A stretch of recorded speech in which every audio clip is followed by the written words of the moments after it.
Hello and welcome. It's time for French politics here on France 24. I'm Claire Pride. Coming up on the political brief. No more state of emergency in France. It's been replaced by a new anti-terrorism law. President Emmanuel Macron defending the controversial legislation at the European Court of Human Rights. Expulsion gate is over. France's largest opposition party, Les Républicains, expelling 5 members for being pro-Macron. The centre-right party was ridiculed when the first vote didn't go to plan. And a surprising admission of defeat. France's far-left leader, Jean-Luc Mélenchon, giving up on opposing Macron's labour reforms.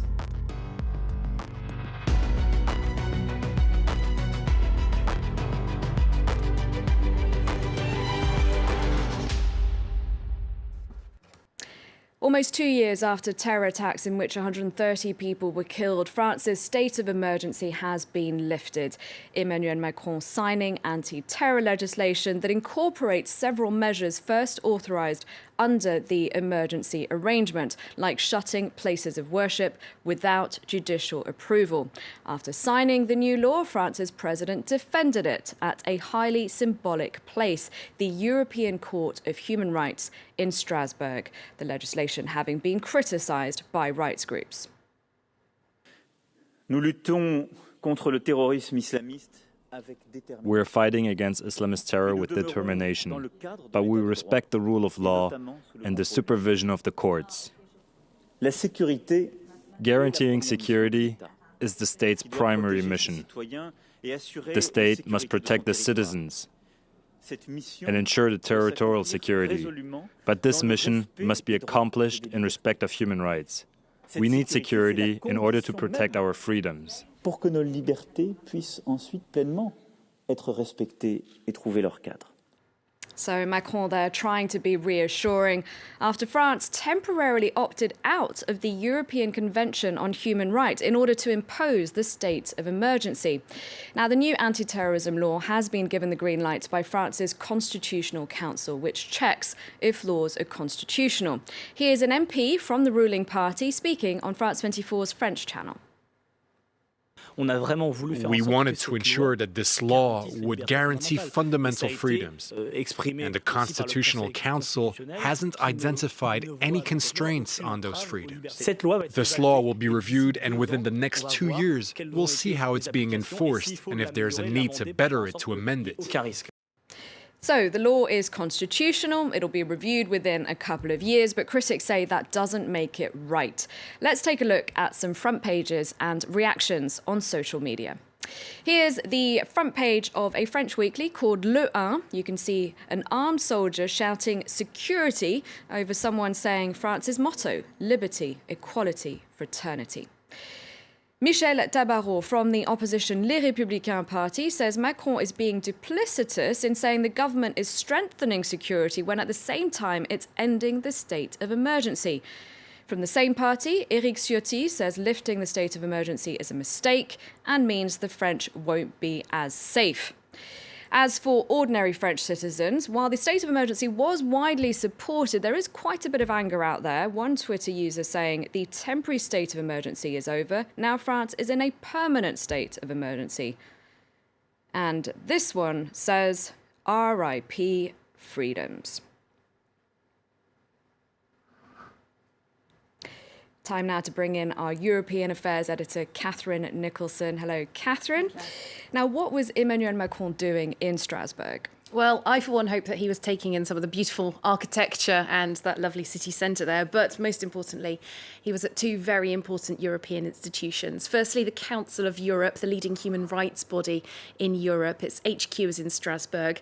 It has 47 members, including all 28 members of the EU. And some other countries as well. All of them signed up to the Convention of the European Court of Human Rights, which conveniently was his second stop, as we mentioned.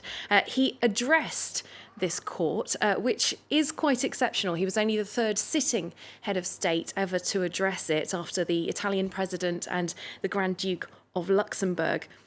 So Emmanuel Macron taking this really exceptional opportunity to defend France's new anti-terror laws, which, as you said, have been so criticised by many here in France. And he said that it protects our citizens' human rights as well. He also defended the 58-year-old court itself, and he said about how it was imperative that this court's rulings be applied unconditionally by all of those who are signed up to it. And he brought in a couple of other issues as well, specific to France, including the situation of migrants and prison overcrowding, saying these are areas that we need to look at. So as Catherine was saying, Emmanuel Macron says the anti-terrorism law will keep people in France safe. According to the Interior Minister, Gérard Collomb, 32 attacks were foiled under the state of emergency, which was extended 6 times. Let's have a closer look now at what exactly is in the new legislation. Police searches at any time of the day or night without legal authorization. This was the key element of France's state of emergency. The new anti-terrorism law has put an end to police searches. Instead, it has legalized police visits. The only difference being that officers must now get the green light from a judge. A police presence will continue at events deemed to be terrorist targets, such as football matches and concert halls. The new law allows authorities to shut down places of worship if they believe they pose the threat of extremist ideas. This can be for a maximum duration of 6 months. The Interior Ministry can also place suspected extremists under a loose form of house arrest without the approval of a judge. Under the new rules, suspects are no longer confined to their homes but to their towns. The number of times suspects must check in at their local police station has been reduced from 4 to 1. Critics say the new law curbs civil liberties. An independent authority should be responsible for restricting the basic freedoms of an individual who has committed an offence. Here, this is not the case. During the state of emergency, French police raided more than 4,300 buildings. But according to Le Monde newspaper, only 23 cases led to terror-related prosecutions. So there you go, a bit more information on what's changed here in France now that there's a new anti-terrorism law. Back to you, Catherine. What was the reaction to Emmanuel Macron's visit to Strasbourg? Well, I said that he gave that rather exceptional speech himself. That was met in return by a speech from the president of the European Court of Human Rights, Guido Raimondi. He lauded France in general as being a defender of human rights. We know that that's something that France likes to say about itself. This is sort of the home of human rights, harking back to the French Revolution mainly. He said that France has rarely been brought into line by this court, but that doesn't mean never. He cited a few instances, including a ruling regarding wiretapping and making that more legal under the court's convention. We ought to point out that some of the court's rulings have been quite strongly criticised by some of its 47 members in the past, including Britain, Russia and Turkey. So this court really wanting to underline that it does have strong bonds with important countries such as France. Now, this is a French politics show, and we didn't just get you in because Emmanuel Macron was in Strasbourg at the Council of Europe and at the European Court of Human Rights, but also because the French president is, you might say, Mr. Europe. So talk us through his vision, his plans for Europe.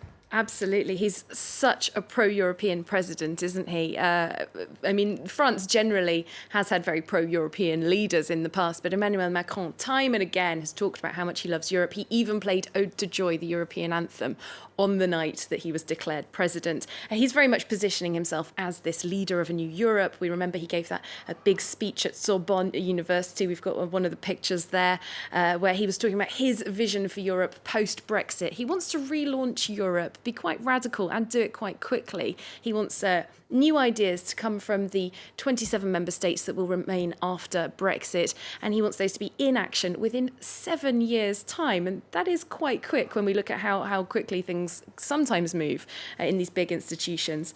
It's talking about a more federal Europe as well. That's an idea that's been around for quite a long time, talking about the states really more than cooperating closely, really being bound together. These ideas not new, but coming to life as well, thanks to Jean-Claude Juncker, the president of the European Commission. He gave a big speech recently as well, his sort of State of the Union, that really chimed quite harmoniously with Emmanuel Macron. So yeah, in that context particularly, not at all insignificant that Emmanuel Macron visited the European Court of Human Rights, gave that speech there, expressing a commitment to European values and trying to show that he's very much in harmony with them, if not reshaping them, pushing them on. Thank you very much, Catherine, for coming on to the Political Brief. Thank you. Moving on to a saga that lasted months and ended with an anti-climax. I'm talking about France's centre-right Les Républicains party expelling 5 of its members for backing centrist President Emmanuel Macron. Prime Minister Édouard Philippe, 2 other ministers and 2 MPs. The party leadership first approved the expulsions last week, but there weren't enough officials present for the decision to be valid. It's the end of a season of Game of Thrones. It's been going on, believe it or not, for 3 months. But I have to say I regret their decision to back Macron. We respected party rules, the contradictory procedure, the quorum, all of it. We've done everything by the book. Now, the opposition politician who has perhaps been the most vocal since Macron's election is Jean-Luc Mélenchon, the leader of the far-left France Unbowed party. But he hasn't managed to get a lot of people out onto the streets to oppose the president's labour reforms. He's admitted defeat for now. For now, he's ahead. There's no point in pretending otherwise, because if you make up stories, you're not credible. People say about me he's talking about things that don't exist. That's the way it is. We can always hope to catch up, and clearly if France's young people get more involved, we'd get things moving. But that's not the case. Right, that's it for this week's edition of the Political Brief. Thanks for watching.